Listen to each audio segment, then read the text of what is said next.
하나님의 맹세로 세워지신 대제사장이라는 말씀의 주제로 함께 은혜 받을 텐데요. 20절에서 27절 말씀 교독해 올리도록 하겠습니다. 제가 먼저 읽겠습니다.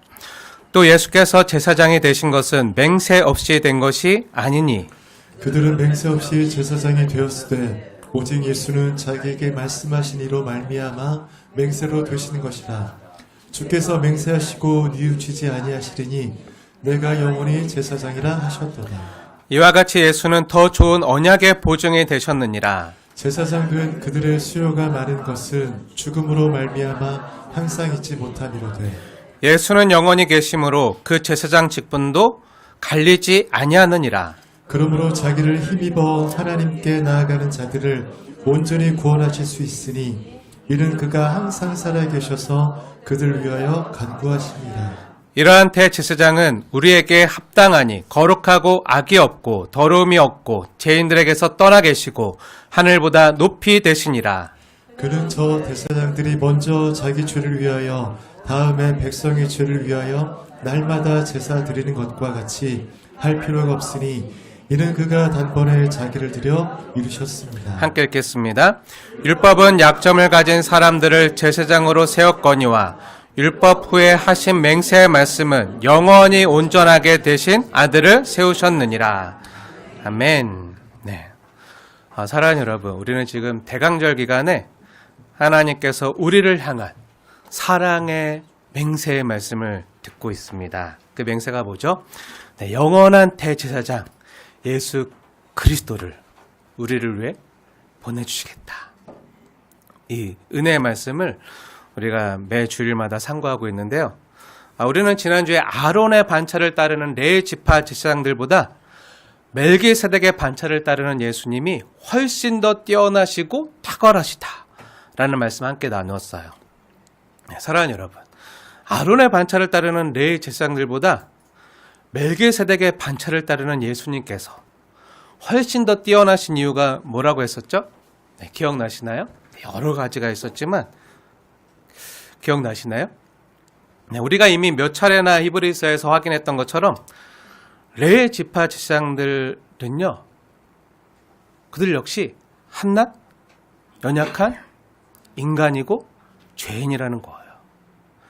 그래서 아무리 아론의 반차를 따르는 대제사장이라고 할지라도, 그 거룩한 직분을 가졌다고 할지라도 그 대제사장 역시요, 한낱 연약한 죄인이기 때문에 제사를 드리기 전에요, 먼저 하나님 앞에 자기의 죄를 먼저 그 짐승의 피로 속해야 하는, 자신의 죄값을 먼저 치러야 되는 그런 한계와 불완전함을 가지고 있다는 거예요.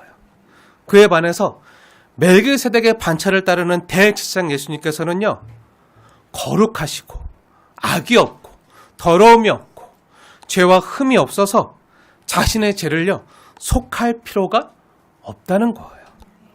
예수님이 십자가에 죽으신 건요, 자기를 위해서가 아니라 철저히 죄인된 우리의 죄를 대속하기 위해서 죽으셨다는 거예요.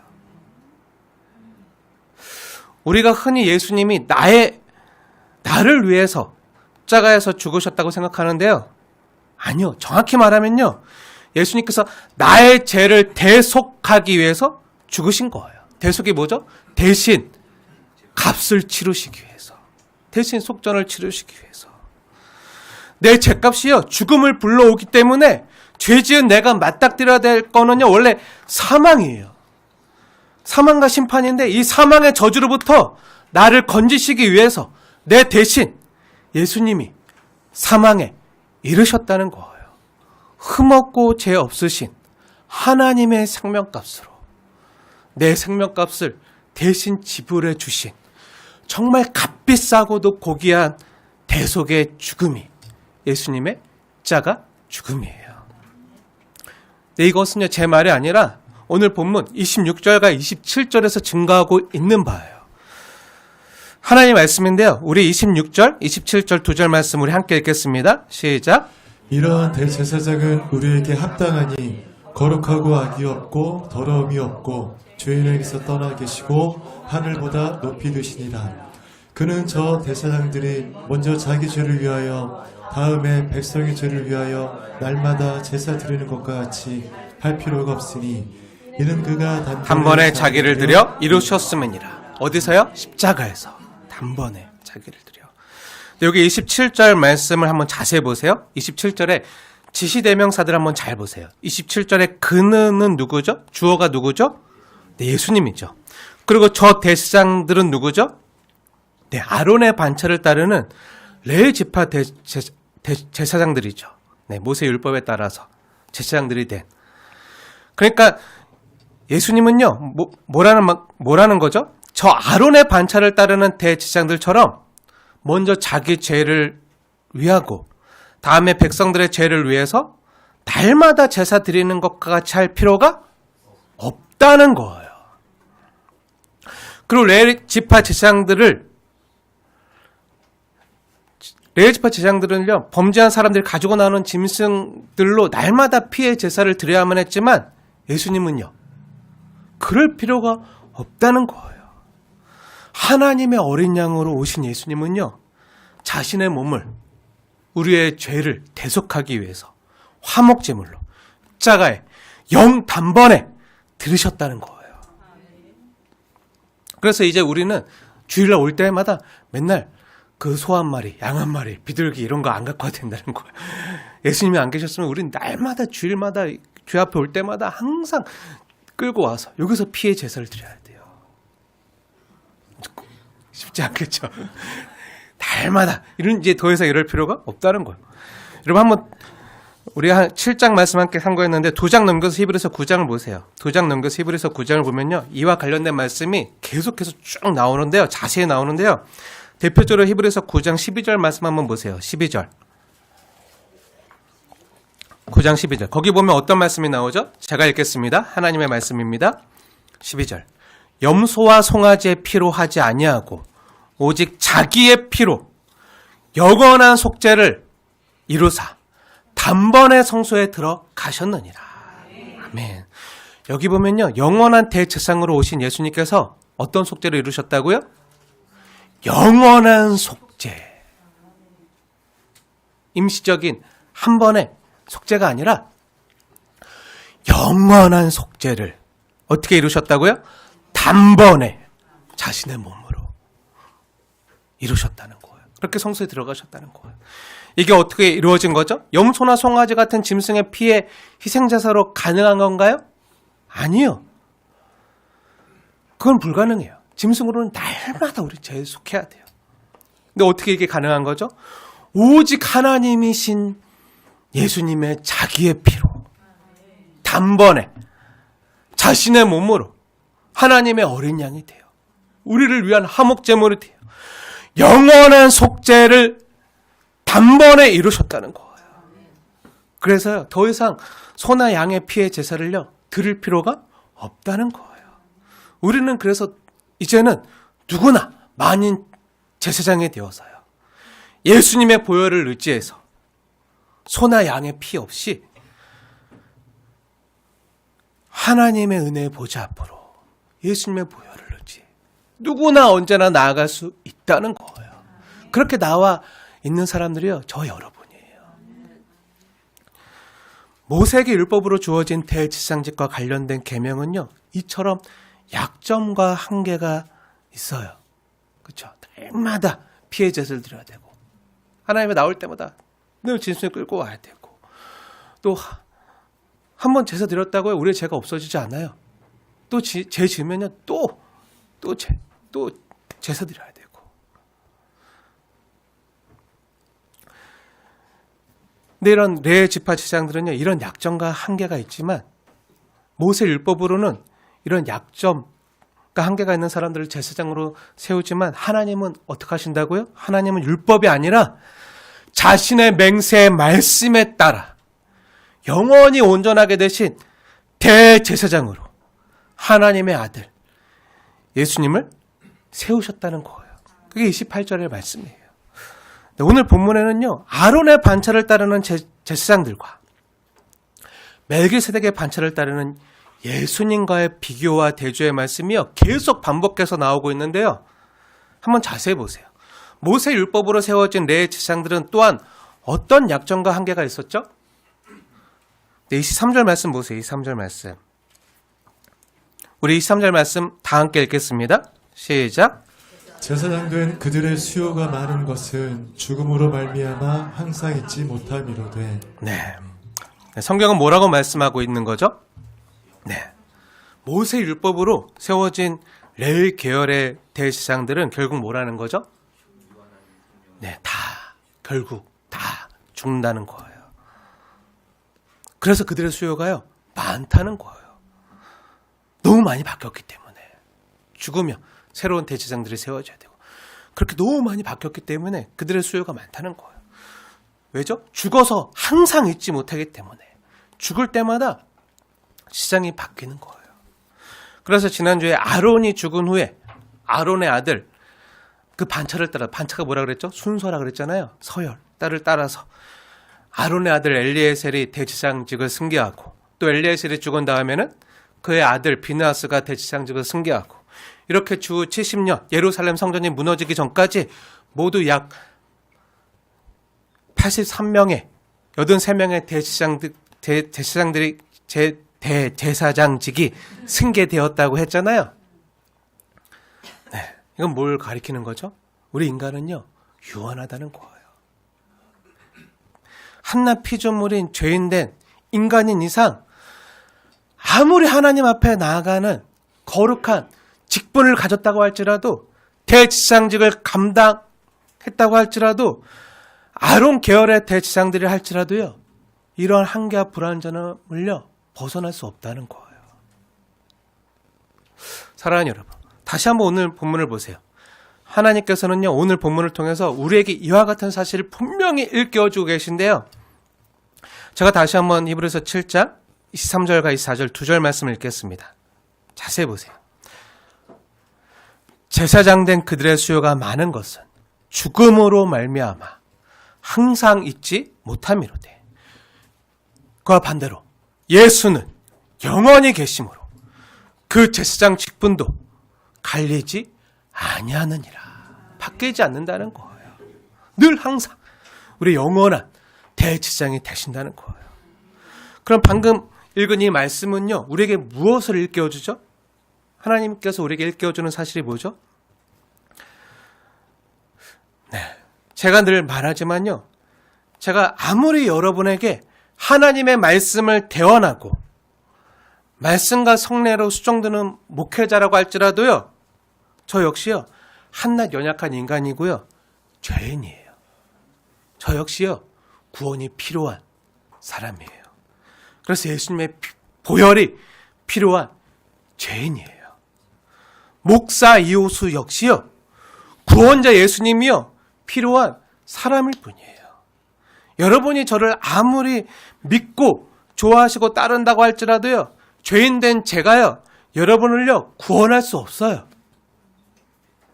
제가 아무리 여러분을 사랑해서, 그래서 제 몸을 불사르게 내어준다고 할지라도요, 그래서 제가 여러분 대신해서 십자가를 진다고 할지라도요, 한낱 죄인인 제가 여러분을요, 구원할 수 없는 거예요. 저뿐만 아니라 그 어떤 사람도요, 할 수 없는 거예요. 근데 만약에 어떤 사람이, 어떤 목회자가 제가 여러분을 위해서 대신 십자가에 지겠습니다, 그것도 여러분 구원을 받을 것입니다 하면요, 빨리 그곳에서 나오셔야 돼요. 이단이에요. 사입. 죄인으로서는요, 할 수가 없는 거예요. 절대 못해요. 오직 영원히 계신 예수님만이 우리를 구원하시는 거예요. 100% 하나님이시고 또 100% 사람이신, 죄가 없으신, 흠없는 예수님만 가능한 거예요. 사랑하는 여러분, 저뿐만 아니라 여러분도 잊지 말아야 될 사실은요, 여러분 기억하세요? 저는요, 이 순빛교회 항상 잊지 못할 사람이라는 거예요. 제가 항상 잊길 원하시죠? 네, 하나님 말씀 따라 보면요, 항상 잊지 못해요. 네, 저 역시 때가 되면요, 언젠가 하나님께서 가라고 하시면요, 가야 돼요. 떠나야 돼요. 하나님이 저에게 아무리 주님이 개척하게 하신 이 순빛교회를 잠시 일정 기간 맡겨주셨다 할지라도 이 순빛교회를 떠나라 말씀하시면 순종하며 가야 되는 거예요. 다시 개척하라고 하면요, 또 개척해야 되는 거예요.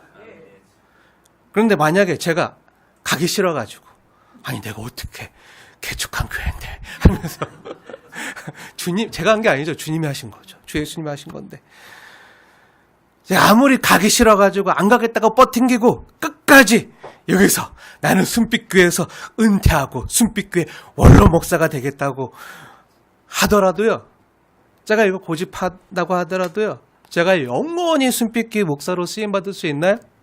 없어요. 불가능해요. 안 되는 거예요. 왜죠? 저 역시 여러분과 똑같은 육신을, 연약한 육신을 가진 사람인 이상 때가 되면요, 하나님이 부르시면요, 가야 돼요. 영원히 살 수 없어요. 가능하면 제가 죽기 전에 마라나타 주님이 먼저 오셔서, 먼저 주님이 빨리 재림하셔서 사랑하는 여러분과 함께 주님 앞에 가길 원하지만요, 분명한 것은요, 제가 500년, 1000년, 만년 영원히 계속 순빛교회 담임 목사로 있을 수 없다는 거예요. 하나님께서 잠시 일시적으로 허락한 기간 동안에만 은혜로 이 영광스러운 직분을 감당할 수 있는 거죠. 영원히 계속할 수 없다고요. 우리 순빛교회를 위해서 기도해 주시고 협력해 주시는 분들이 많아요. 아까 광고했던 소원교회처럼 우리 교회 이전을 위해서 헌금해 주시는 분도 계시고, 그런 교회가 많이 있어서 저는요, 언젠가 그 기도해 주시는 분들과 이렇게 협력해 주시는 분들이 있어서 하나님이 역사하시면, 또 하나님 때가 되면 하나님께서 이 장소를 떠나서 하나님이 이끄시는 곳에 우리 교회가 이전할 거라 믿어요.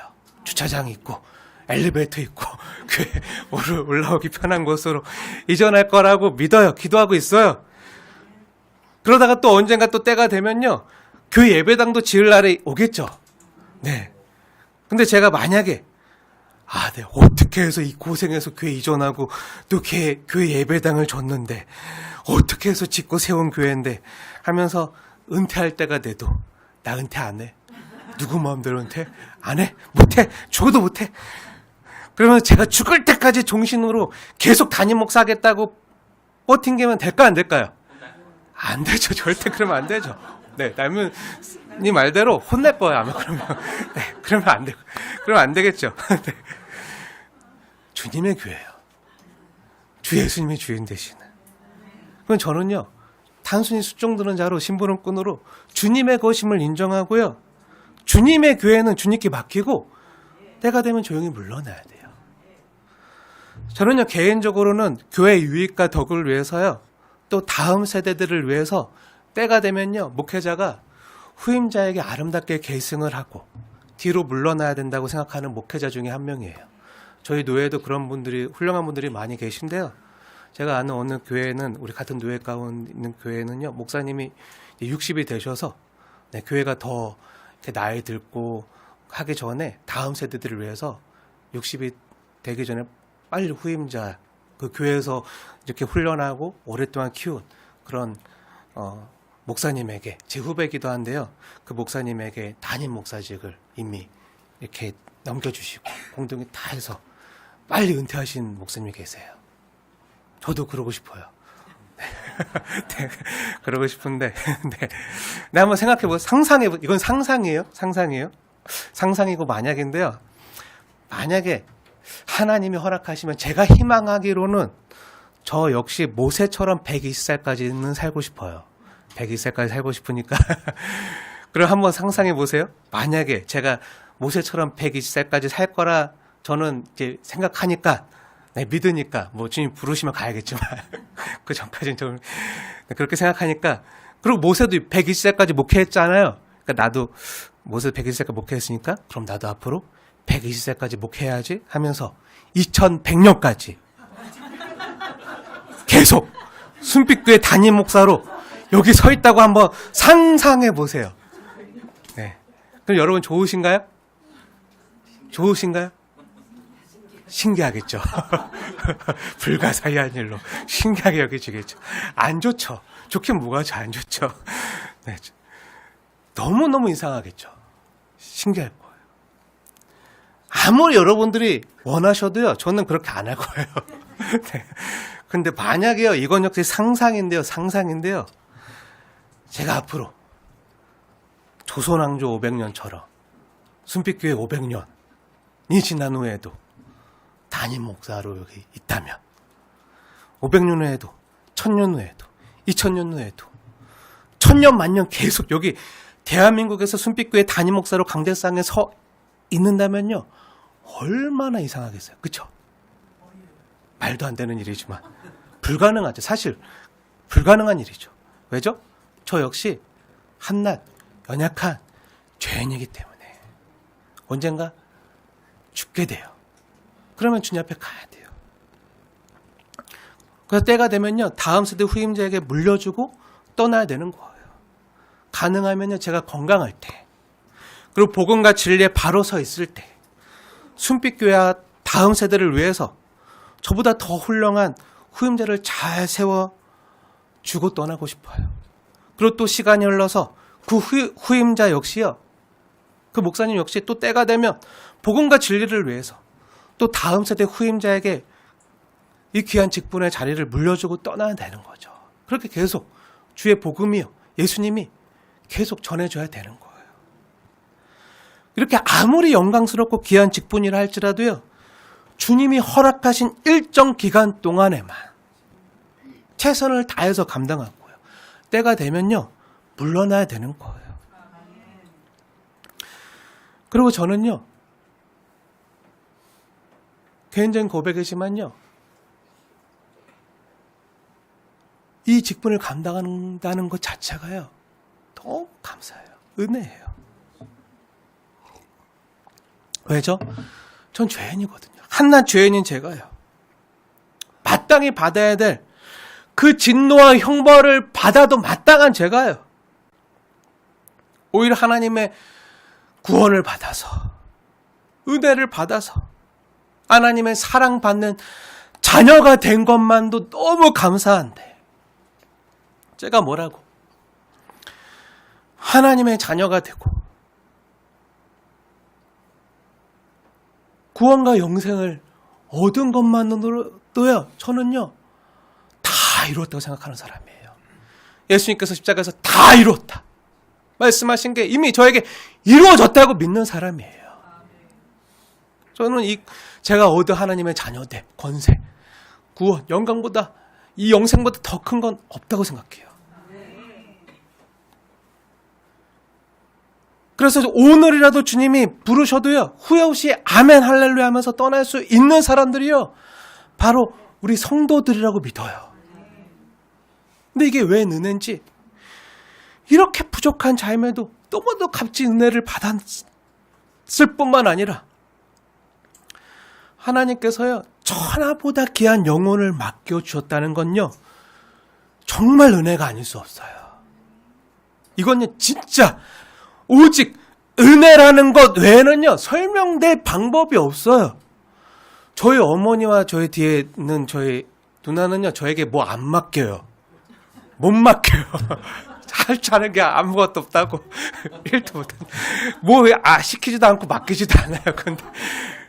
근데 주님이 맡기셨어요. 부르셨어요. 그것도 하나님이 가장 사랑하는 천하보다 귀한 영혼을 맡겨주신 건요, 은혜라는 것 외에는요, 설명할 방법이 없어요. 표현할 길이 없어요. 천하보다 귀한, 온 우주보다 귀하디 귀한 복된 성도님들 한 분 한 분을, 주님의 귀한 양을 목동으로서 섬길 수 있다는 게요, 얼마나 감사하고 행복한지 몰라요. 때론 이 모든 게요, 꿈만 같고요, 다 하나님의 선물 같고요, 예수를 믿은 후에, 구원 얻은 후에 이 모든 게요, 다 은혜로 덤으로 사는 인생처럼, 덤으로 얻은 보너스 같은 인생처럼 느껴질 때가 있어요. 게다가 너무나도 영광스러운 이 주님의 말씀을 맡은 자가 되어서, 이 귀한 주님의 말씀으로, 영광스러운 주님의 말씀으로 귀한 여러분들을 쫑들 수 있는 자가 되었다는 게요, 얼마나 가슴 벅찬 은혜인지. 제가 이 자리에 설 수 없는 사람인데, 이 서서 이 말씀을 증거하고 있다는 것 자체가요, 얼마나 은혜인지 몰라요. 가슴 벅찬지 몰라요. 사실 이 모든 건요, 아무것도 아닌 저에게요, 주님이 베풀어 주신 은혜라는 말 외에는요, 그 어떤 말로도 표현이 안 돼요. 설명이 안 돼요. 그런데요, 아무리 이렇게 귀하게 여기는 인생이라 할지라도요, 때가 되면요, 우리 모두는요, 다 주님 앞에 놓고 가야 한다는 걸요, 잊으시면 안 돼요. 너무 귀한 자리지만 주님 부르시면요, 다 놓고 가야 돼요. 다 놓고. 다시 말씀드리지만요, 우리가 이 땅에서 현재 누리고 있는 모든 것들은요, 영원한 게 아니에요. 하나님만 영원하세요. 하나님 말씀만 영원하세요. 하나님의 사랑만 영원하세요. 우리에게 주신, 이 땅에서 주신, 우리가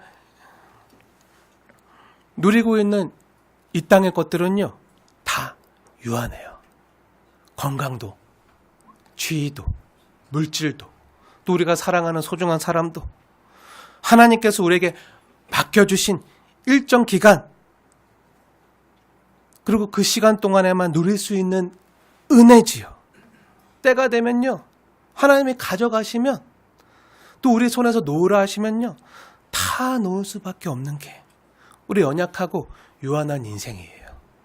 아무리 훌륭한 사도 바울도요, 베드로도요, 요한도요, 야고보도요, 예수님의 12 제자들도요, 성경에 나오는 그 어떤 신실하고 훌륭한 믿음의 영웅들도요, 주님이 부르시면요, 다 놓고 갔어요. 다 놓고 갔어요.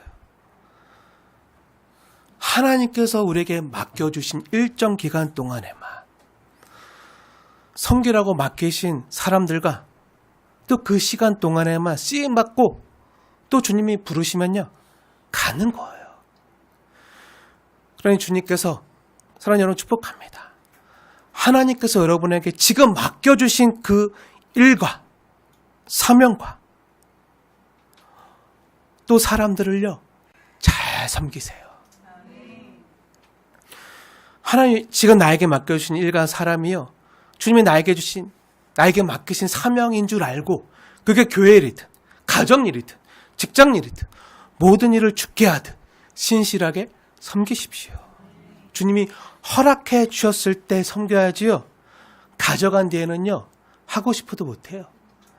그때 맡겨주셨을 때, 그때 주셨을 때, 그때 좀 잘할걸. 그때 건강 주셨을 때, 그때 힘 주셨을 때, 그때 물질 주셨을 때, 그때 시간 주셨을 때, 그때 주님을 위해서, 주님 나라와 몸된 교회를 위해서, 주님이 나에게 붙여주신 가족을 위해서, 또 주님이 붙여주신 지체와 이웃을 위해서 그때 좀 잘할걸 하면서 껄껄껄 하는 건요, 아무 소용없다고요. 섬기는 건요, 주님이 우리에게 일정 기간 맡겨주셨을 때, 누리게 하셨을 때, 그때 주님이 우리에게 주신 것으로 섬기는 거예요. 그때만 할 수 있는 거예요. 주님은요, 그리고 우리에게 맡기지 않은 것은요, 요구하지 않으세요. 맡긴 것을 요구하세요. 하지만 무엇인가를 맡겨주셨다면요, 그것은요, 섬기라고 맡겨주신 줄 믿으시기 바랍니다. 그리고 하나님께서는요, 우리에게 맡겨주셨을 때 그것으로 우리에게 붙여준 지극히 작은 소자에게 우리가 그에게 무엇을 했는지를 보시고요, 하나님의 때가 되면 결산하는 분인 줄 믿으시기 바랍니다. 그 지극히 작은 소자가 누구죠? 여러분, 옆에 있는 지체를 보세요. 그분이에요. 네, 죽게 하듯 섬기세요. 나보다 더. 사랑하는 여러분, 지금만 섬길 수 있어요. 지금. 그래서 저는요, 하나님 저에게 보내주신, 맡겨주신 귀한 여러분들이요, 너무나도 소중해요. 더 잘 섬기고 싶은데 그러지 못하는 제 연약함이 안타까울 뿐 너무 귀해요. 제가 여러분들을 영원히 섬길 수는 없잖아요. 사랑하는 여러분, 우리는요, 모두 이 땅에서 유한하고요, 한계가 있어요. 하지만 예수님은요, 다르십니다. 완전 달라요. 질적으로 달라요. 차원이 달라요. 우리 대제사장 예수님은요, 영원히 계십니다. 저는 잠시 일정 기간 잠깐 섬기는 거지만 예수님은요, 영원히 우리와 함께 계세요. 우리를 그 사랑으로 섬겨주시는 거예요. 그리고 영원하신 예수님은 항상 살아계셔서, 오늘 본문에 말씀하고 있는 것처럼 항상 살아계셔서 지금도 예수님을 힘입어서 하나님께 나아가는 자들을요, 온전히 구원하실 수 있는 하나님이십니다. 그뿐 아니라 지금도 우리를 위해서 하나님 보좌 우편에서 간구하고 계시는 영원히 살아계신 하나님이십니다.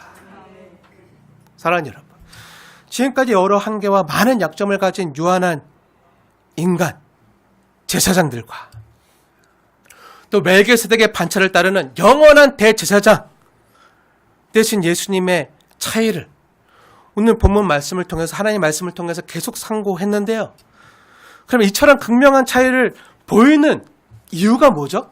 근원적인 이유가 뭐죠? 네, 성경은 이 차이에 대한 그 이유를 뭐라고 우리에게 말해주고 있는 거죠? 네, 오늘 본문을 보세요. 오늘 하나님께서 우리에게 주신 본문 20절과 21절 말씀을 자세히 보세요. 오늘 말씀의 핵심이고요. 또 말씀의 제목이기도 한데요. 그럼 무엇이 이러한 차이를 가지고 온 거죠? 유한한 것과 영원한 차이를 가지고 온 거죠? 네, 우리 20절과 21절 두 절 말씀 우리 함께 읽겠습니다. 하나님의 말씀을 받으시면서 함께 읽겠습니다. 시작. 또 예수께서 제사장이 되신 것은 맹세 없이 된 것이 아니니 그들은 맹세 없이 제사장이 되었으되 오직 예수는 자기에게 말씀하신 이로 말미암아 맹세로 되신 것이라. 주께서 맹세하시고 뉘우치지 아니하시리니 내가 영원히 제사장이라 하셨도다. 아멘. 아멘. 네, 이 말씀은 뭐죠? 네, 예수님께서 제사장이 되신 것은요, 어떻게 되었다고요? 하나님의 맹세로 되었다는 거예요. 하나님의 맹세. 그리고 레위 제사장들은요, 하나님의 맹세로 되지 않았다는 거예요. 그럼 뭐로 됐죠? 그냥 모세 율법에 정한 대로. 하나님의 맹세로 된 게 아니라 모세 율법에 정한 대로 아론의 반차를 따라서, 다시 말해서 뭐죠? 혈통적인 승계를 통해서, 즉 세습을 통해서, 혈통을 통해서 세습을 따라 아빠가 대제사장이면 아들이 대제사장인 거예요. 그 세습을 통해서 하나님의 어떠한 특별한 맹세 없이 그냥 제사장이 된 거라고요. 그런 반면에 예수님은요, 다르다는 거예요. 어떻게 다르죠? 하나님의 맹세로 제사장이 되었다는 거예요. 그럼 하나님이 언제 어디서 맹세하셨죠? 근데 우리가 지난 몇 달간 계속 살펴보고 확인했던 말씀이지만요, 어디서 그렇게 하나님이 맹세하셨죠? 멜기세덱의 반차를 따르는 영원한 대제사장 할 때마다 나왔던 시편, 몇 편? 110편 4절 말씀. 하나님 맹세하셨잖아요. 우리 정말 그러한가? 우리 다시 한번 볼게요. 우리 시편 110편 4절. 구약의 하나님의 말씀 찾아서 함께 읽겠습니다. 시편 110편 4절. 하나님이 나에게 주신 은혜의 말씀으로 받으시면서 우리 함께 읽겠습니다. 시작. 여호와는 맹세하고 변하지 아니하느니라. 이르시기를 너는 멜기세덱의 서열을 따라 영원한 제사장이라 하셨도다. 하나님이 누구에게 말씀하고 있는 거죠? 예수님이 말씀하고 있는 거잖아요. 너는, 예수님은 멜기세덱의 서열을 따라 영원한 제사장이라 하셨다. 근데 이걸 어떻게 하셨다고요? 맹세로. 요한은 맹세하고 변하지 아니하시니라. 하나님께서 분명히 말씀하셨잖아요. 약속해 주셨잖아요. 그럼 뭐라고 맹세하신 거죠? 사실 이 시편 110편 4절 말씀, 원문의 말씀을요, 우리말로 그대로 번역하면 이렇게 말할 수 있는데요. 하나님의 말씀으로 들으십시오. 직역하면 이거예요. 여호와께서 이렇게 맹세하셨으니 결코 마음을 바꾸지 않으시리라. 여호와께서 말씀하시기를 너는 멜기세덱의 서열을 따라 언제까지나 영원한 제사장이다. 라고 예수님에게 말씀하신 거예요. 하나님의 아들 예수님에게. 하나님의 이러한 맹세는요, 우리에게 매우 중요한 사실을 일깨워주고 있는데요. 하나님께서 마음을 바꾸는 일은요, 오늘 성경 본문에 있는 것처럼 시편 110편 4절에 있는 것처럼 결단코 없다는 거예요. 절대로 바뀔 수 없는 하나님의 맹세로 우리 예수님은요, 영원한 제사장이 되신다는 거예요. 사랑하는 여러분, 한번 생각해 보세요. 우리가 지난번에 히브리서 6장 말씀 함께 상고했잖아요. 히브리서 6장 말씀 한번 다시 보세요. 히브리서 6장 16절 말씀을 상고할 때도 우리가 함께 확인하고 보았지만요, 사람들은요, 자기보다 더 큰 자를 가리켜서 맹세해요. 그렇죠? 자기보다 더 큰 자를 가리켜서 맹세하나니 맹세는 그들이 다투는 모든 일의 최후 확정이라 했잖아요. 그런데 하나님이 맹세하셨어요. 하나님이. 근데 하나님보다 더 큰 존재가 있나요? 하나님보다 더 큰 분이 있나요? 없죠? 그러니까 하나님이 하신 맹세는요, 누구를 걸고 맹세하신 거라는 거죠? 하나님 자신을 걸고 맹세하신 거라는 거예요. 그리고 쌍방간의 약속에는요, 보증이 있어야 되잖아요. 근데 하나님께서는요, 그 크신 하나님께서는요, 그 만왕의 왕 만군의 주 대신 온 세상의 주인 대신 그 크신 하나님께서 한낱 피조물 된 죄인 된 우리와 맹세하시면서 이 쌍방간의 약속을 하실 때 보증으로 거신 분이요, 바로 우리 주 예수님이라는 거예요. 그걸 자신을 걸고 맹세하셨다는 거예요. 그 내용이요, 히브리서 7장 22절 말씀 한번 자세히 보세요. 히브리서 7장 22절에 뭐라고 말씀하시죠? 이와 같이 예수는 더 좋은 언약의 보증이 되셨느니라. 이 하나님의 맹세에 보증이 되셨다는 거예요. 그럼 이 하나님의 맹세를 한번 생각해 보세요. 하나님이요, 그러실 필요가 있었나요? 하나님이요, 그 크신 하나님이요, 만군의 주, 만왕의 왕, 그 창조주 하나님이요, 한낱 피조물 된 죄인가? 그것도 반역한 죄인가? 그러실 필요가 있었나요? 박대 먹은 죄인들과 이런 맹세를 하실 필요가 있었나요? 약속할 필요가 있었나요? 어떻게 봐도 하나님이 손해보는 장사잖아요. 한낱 피조물 된 죄인들과 거룩하신 하나님과 이 쌍방간의 계약을 하면서 어떻게 그 크신 하나님분이, 그 크신 하나님께서요, 이렇게 저 자세로 우리에게 맹세할 수 있는 거죠? 이럴 필요가 있었나요? 없었어요. 근데 그게 실제 역사 가운데 일어났어요. 그게 뭐죠? 우리 주 예수님의 오심이에요. 그게 크리스마스예요. 그게 성탄이에요. 그 크신 하나님께서 우리와 같은 낮은 자를 위해서 우리보다 더 낮게 찾아와 주신 거, 저 자세를 취하셔서 인카네이션 하신 거, 성육신 하신 거, 그리고 자신의 몸을 보증으로 하나님의 맹세의 약속을 이루신 거. 근데 하나님이 그러실 필요가 있었나요? 만왕의 왕이신 예수님이요, 우리 왕 되신 예수님이요, 자기 백성들에게 오시면서, 왕으로 오시면서 그러실 필요가 있었나요? 그냥 명령만 하면 되지. 명령만 하면 되는 분이요, 왜 이렇게 자신이 손해보면서까지요, 이렇게 맹세하신 거죠? 그것도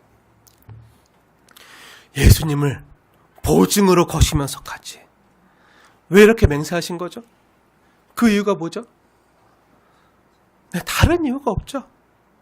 하나님이요, 저 여러분 한 사람 한 사람을 향한 그 사랑이 얼마나 큰지, 또 깊은지, 넓은지, 높은지, 아니 영원한지 그 나를 향한 하나님의 사랑의 영원성을요, 지금 입증해 주시는 거예요. 그러니까 하나님께서 이렇게 말씀하시는 거예요. 이렇게 맹세하시는 거예요. 내가 너를 사랑한다. 비록 너가 나와 한 약속을 못 지키고, 너가 나를 배신하고, 너가 나에게 분실할지라도 나는 너를 끝까지 사랑하기에 내 약속을 신실히 지키겠다. 그리고 나는 내가 나의 거룩한 이름을 걸고 맹세한 이상 나는 한 번 시작한 일은 반드시 마지막까지 마치겠다. 변하지 않는다. 내가 너를 영원전부터 사랑하고 내가 너를 나의 자녀로 택하여 불렀고 너가 비록 때때로 죄를 지을 것을 알고 넘어지고 쓰러질 것을 알지만 나는 너를 끝까지 구원해 가겠다. 사랑하는 여러분, 한번 생각해 보세요. 모든 것을 다 하시는 전지전능하신 하나님이요, 우리가 죄 지을 걸 모르셨나요? 우리가 지금 이렇게 예배 드리고 있지만 또 나가면 또 넘어지잖아요.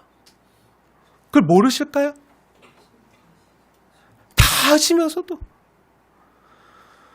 하나님께서 우리가 이런 맹세를 하시고 나는 너를 끝까지 구원해 가겠다. 이건 뭐죠? 내가 너를 끝까지 사랑한다는 거잖아요. 내가 너를 사랑하기로 작정한 이상, 너를 나의 자녀 삼기로 시작한 이상 나는 이 일을 끝까지 이루어 갈 것이다. 이게 너를 향한 나의 사랑의 맹세다. 십자가, 이 십자가는 내가 너를 사랑하는 이 맹세에 대한 확증이다. 이걸 보여주시는 거예요. 이걸 말씀해 주시는 거예요. 너가 비록 지금은 젖먹이 어린아이 같을지라도, 또 때때로 방황하며 쓰러지며 흔들릴지라도 내 사랑을 의심하지 마라. 널 향한 내 사랑은 영원하다. 변하지 않는다. 의심하지 마라. 탕자 같을지라도 나는 너를 기다리고 사랑하고 속히 돌아오길 원하고 있다. 나는 너와 약속한 이상 세상 끝날까지 너와 함께 하겠다. 너를 지키겠다. 임마누엘하며 너를 나의 사랑하는 자녀로 만들어가기 위해서 어떠한 일이라도 하겠다. 내 목숨마저 아끼지 아니하고 너를 사랑하겠다. 이렇게 맹세하시는 거예요. 맹세하시는 거예요. 사랑하는 여러분, 이러한 하나님의 마음을, 아버지의 마음을 아시겠습니까? 그래서 율법이 아니라 더 나은 언약, 새 언약으로. 새 언약이 뭐죠? 이것은 너희를 위하여 흘리는 내 피니, 이것은 너희를 위하여 떼어주는 내 살이니 받아 먹으라. 이것이 새 언약이다 말씀하셨잖아요. 예수님의 생명을 우리를 위해서 다 짜가 내어주시면서까지 하나님이 보이신 그 사랑.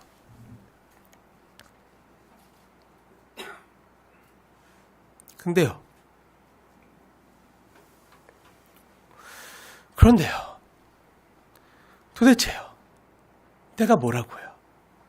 우리가 뭐라고요? 우리가 뭔데요? 아니, 우리가 뭐 하나님한테 잘한 것도 없는데요. 우리가 늘 악과 죄만 행했지, 하나님 마음을 상하게만 해드리고 하나님을 모른 채 하나님과 상관없이 살려고만 했지, 내 욕심을 따라서 하나님의 속만 썩혀드렸지, 우리가 하나님의 사랑받을 만한 짓을 한 게 있나요? 도대체 우리가 뭐라고요? 하나님께서 우리를 이렇게 사랑하시는 거죠. 사랑하는 여러분, 우리는 다 하나님 마음을, 사랑을 헤아릴 수가 없어요. 할 수도 없어요. 하지만요, 이게 우리 하나님 아버지의 마음이에요. 우리를 하나님의 자녀로 택하시고 하나님의 자녀로 낳으시고 자녀 삼으신 하나님 아버지의 마음, 부모의 마음이에요. 포기할 수 없는 아버지의 마음이에요. 자녀가 아무리 속썩이고 잘못하고요. 그래도 이게 다 내 잘못이지. 내가 책임져야지. 하면서 자녀를 끝까지 사랑하고 품고, 그래서 자녀를 자녀답게 만들고 때로는 회초리도 들지만 언젠간 자녀를 사랑하는 마음으로 때로는 징계도 하지만 반드시 너는 내 사랑하는 자녀니 내가 하나님의 자녀답게 만들어 놓고야 말겠다. 나는 너가 망하는 꼴을 도무지 보지 못한다. 도저히 너를 망하게 둘 수 없고 반드시 내 사랑하는 자녀로 만들어 가겠다. 이런 아버지의 마음으로 우리에게 맹세하시고 예수님의 자가를 우리를 향한 보증으로 거시는 날 향한 하나님의 의지의 천명이에요. 사랑의 맹세예요. 사랑하는 여러분, 이런 하나님이 나의 아버지가 되십니다. 여러분의 아버지가 되시는 거예요. 그리고 하나님이요, 약속대로 우리와 함께 하십니다. 맹세대로 하나님이 우리와 함께 하십니다. 지금이 대강절 기간인데요, 하나님이 우리와 함께 계시다 함이라. 이게 뭐죠? 임마누엘이잖아요. 임마누엘. 예수 임마누엘. 근데 임마누엘은요, 예수님의 또 다른 이름이잖아요.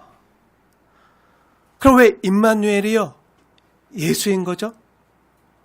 근데 하나님이 우리와 함께 하시면요, 하나님 우리와 함께 하시면요, 우리를 그냥 내버려 두지 않아요. 우리를 그냥 내버려 두지 않으시고요, 우리를 모든 죄와 아픔과 어둠으로부터 우리를 건져 가시는 거예요. 하나님의 자녀답지 못한 모습에서 날마다 우리를 예수님 보혈로 정결케 씻기시고 의로운 옷으로 우리를 단장시키시고 예수님의 옷으로 입혀주시고 하면서 우리를 하나님의 자녀답게 우리를 만들어 가신다고요. 그렇게 디자인해 가신다고요. 단장시켜 가신다고. 그러니까 우리를 날마다 건져 가시는 거예요. 언제까지요? 끝까지 변하지 않고 하나님의 맹세에 따라서 영원히 대제사장으로, 지금도 하나님 보좌 우편에서 우리 예수님께서 우리 믿음이 떨어지지 않기 위해서 간구하고 계시고 충고하고 계시고 또 우리를 다시 찾아오셔서 거룩한 옷으로 입혀주심으로 우리를 예수님의 신부 삼으시는 우리를 향한 사랑의 맹세, 이렇게 우리를 날마다 건져가시는 거예요. 우리를 포기하지 않고 사랑하시기에 자신의 맹세대로 끝까지 구원해 가시는 하나님의 열심인 거죠. 어떻게까지 구원해 가시는 열심인 거죠? 내 십자가에 이르기까지요. 십자가까지. 이 하나님의 맹세의 보증대로요, 하나님의 세상을 이처럼 사랑하사 독생자를 주셨으니, 보증대로 독생자를 주셨으니 이는 그를 믿는 자마다 멸망하지 않고 영생을 얻게 하려 하심이라. 네, 날 향한 이 하나님의 맹세는요, 십자가에 분명히 나타난 거예요. 그래서 로마서 5장 8절 말씀처럼 우리가 아직 죄인 되었을 때 그리스도께서 우리를 위하여 죽으심으로 하나님께서 우리에 대한 자기의 사랑을 어떻게 하셨다고요? 확증하셨다고요. 그 보증대로 확증해서 십자가에 나타내 보이셨다고요. 이 하나님의 맹세가요, 분명히 나타난 장소가요, 바로 예수님의 십자가라는 거예요.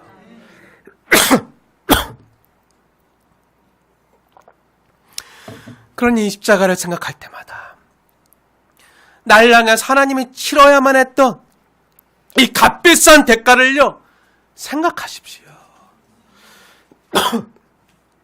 여러분, 우리가 얻은 은혜는요, 값싼 은혜가 아니에요.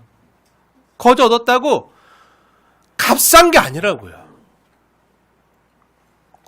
공짜가 아니라고요. 정말 값비싼 대가의 지불이었다고요. 정말 값비싼 하나님의 목숨값으로 그 하나님이 보증으로 내세우신 그 하나님의 아들의 생명값으로 대신 값을 치른 정말 고귀하고 값비싼 은혜라고요. 그러니 어떻게 사셔야 됩니까? 어떻게 살아야 될까요? 난 어차피 인간이니까. 난 어차피 죄인이니까. 난 연약하니까. 이렇게 스스로 죄를 합리하면서 사는 삶이요. 그 값비싼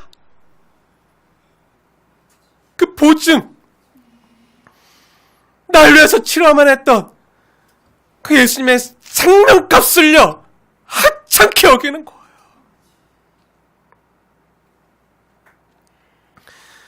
그럼 어떻게 구원받은 우리인데요? 내가 뭐라고? 하나님이 그럴 만한 대가의 지불할 필요가 없었음에도 불구하고 엄청난 대가의 지불을 자신의 아들로 치러주시고 그렇게 건진받은 난데, 그렇게 구원받은 난데요. 나를 사랑하는 하나님의 사랑이 얼마나 크고 기쁜데요. 내 몸값이 얼만데요. 여러분의 몸값이 얼만데요. 여러분에게 주어진 하루하루를요, 헛되이 사시겠습니까? 또다시 죄 지으시겠습니까? 그럴 수 없는 거죠.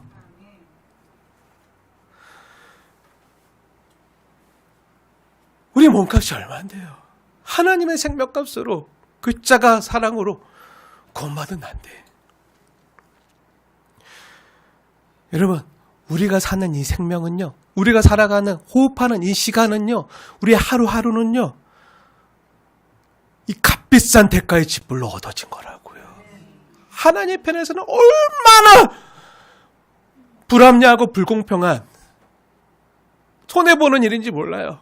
하지만 그 은혜로 우리가 지금 하나님의 자녀로 살고 호흡하고 있다고요. 그러니 여러분에게 주어진 하루하루를요, 헛되이 여기지 마시고요.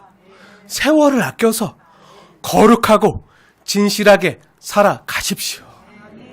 이게 은혜를 아는 자의 모습이에요. 이게 하나님의 자녀된 자들의 모습이라고요. 그러면 하나님 아버지께서요, 이렇게 사는 우리 하나님 자녀된 우리의 모습을 보시고요, 흐뭇해 하시는 거예요. 기뻐하시는 거예요. 이렇게 우리 하늘 아버지께서 기뻐하는 하나님의 자녀된 모습으로 살아가십시오. 그 크리스마스를 맞이하는 우리의 자세예요. 사랑하는 여러분, 하나님이 왜 맹세하셨다고요? 오늘 본문의 핵심을 우리가 깨뜨려 볼 수 있어야 되는데요, 하나님의 맹세는요, 사실은 죄인된 나를, 죄인된 우리를 하나님의 백성과 자녀로 만들어 가기 위해서 하나님께서 스스로 행하신 맹세예요. 내가 대신 값을 치르겠다 하신 맹세라고요. 이렇게까지 하나님이 나를 귀하게 여겨주시는 거예요. 아니 대체 내가 뭐라고요? 아니 우리가 뭐라고요? 이처럼 우리를 귀하게 여겨주신단 말입니까? 여러분, 이 은혜를 아십니까? 이 은혜를 아십니까? 정말 아십니까? 조금이라도 아십니까? 이 은혜를 안다면요, 이제는요, 우리의 차례예요. 내 차례예요. 은혜 받은 자의 차례라고요. 나도, 우리도 나를 향해서 이 사랑의 맹세를 하신 그 주님께 사랑의 고백을 드리면서, 하나님은요, 십자가로 보증하시고 맹세하셨는데, 나도 하나님께 내 삶으로, 내 시간으로, 내 물질로 하나님 나에게 일정 기간 허락해 주신 것으로 하나님께 마음으로, 입술로 시인하고 고백하며, 나도 오직 주님만이 나의 전부가 되십니다. 오직 주님만이 나의 최고 최고가 되십니다. 주님만이 내 삶에 제일 되십니다. 주님보다 더 귀한 분은 없습니다. 주님보다 더 귀한 분은 없습니다. 이렇게 우리 입술과 삶으로 고백해야 될 줄로 믿습니다. 이렇게 하나님이 나에게 허락하신 건강, 시간, 생명 주신 동안에 내 입술로 또 삶으로 주님 사랑합니다. 주님보다 더 귀한 분 없습니다. 이렇게 고백하며 살아가는 저와 여러분 되어지길 주님의 이름으로 축원을 드립니다.